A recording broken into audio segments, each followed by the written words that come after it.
Évangile de Jésus-Christ selon saint Luc, chapitre 1, versets 1 à 4, verset 4, versets 14 à 21.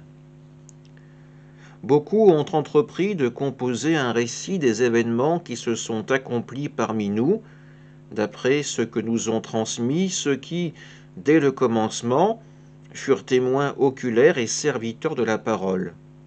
C'est pourquoi j'ai décidé, moi aussi, après avoir recueilli avec précision des informations concernant tout ce qui s'est passé depuis le début, d'écrire pour toi, excellent Théophile, un exposé suivi, afin que tu te rendes bien compte de la solidité des enseignements que tu as entendus. En ce temps-là, lorsque Jésus, dans la puissance de l'Esprit, revint en Galilée, sa renommée se répandit dans toute la région. Il enseignait dans les synagogues et tout le monde faisait son éloge. Il vint à Nazareth où il avait été élevé. Selon son habitude, il entra dans la synagogue le jour du sabbat et il se leva pour faire la lecture.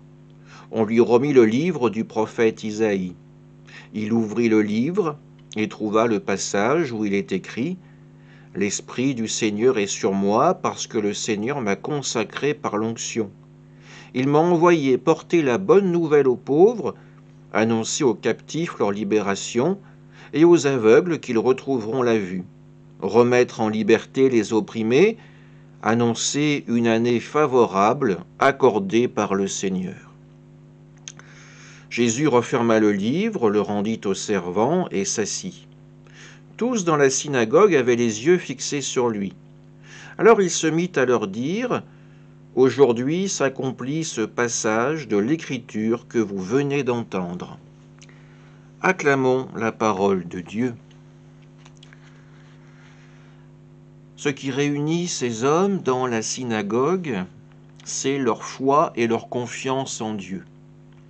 Quand ils viennent écouter les Écritures, ils savent que Dieu leur dit la vérité, qu'il tiendra ses promesses, que son Messie va venir et que pourra se réaliser la construction même du royaume de Dieu sur terre.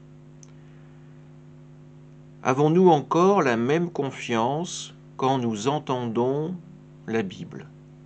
Quand nous ouvrons ce livre dans notre maison pour la méditer, quand sa lecture en est faite durant une Eucharistie, avons-nous encore conscience que c'est la voix même de Dieu qui s'exprime pour nous, qui vient nous annoncer les merveilles qu'il a déjà accomplies pour ses enfants, mais aussi cette promesse du pardon, cette promesse de la vie éternelle pour ceux qui veulent bien l'accueillir dans leur existence.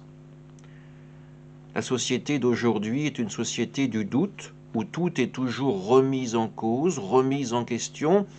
Il faut apporter des preuves, montrer ses sources. La seule source que le chrétien peut donner, eh bien, ce sont les Écritures, le cadeau même que Dieu fait à l'Église et que l'Église nous transmet aujourd'hui.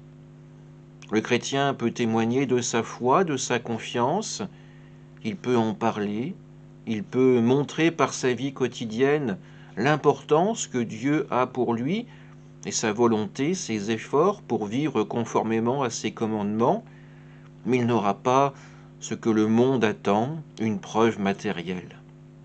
Pourtant, les catholiques à travers le monde ne désespèrent pas, ils continuent d'être des témoins inlassables de leur espérance, de leur confiance, pour permettre à d'autres de faire la rencontre de Jésus, de faire la rencontre du Sauveur.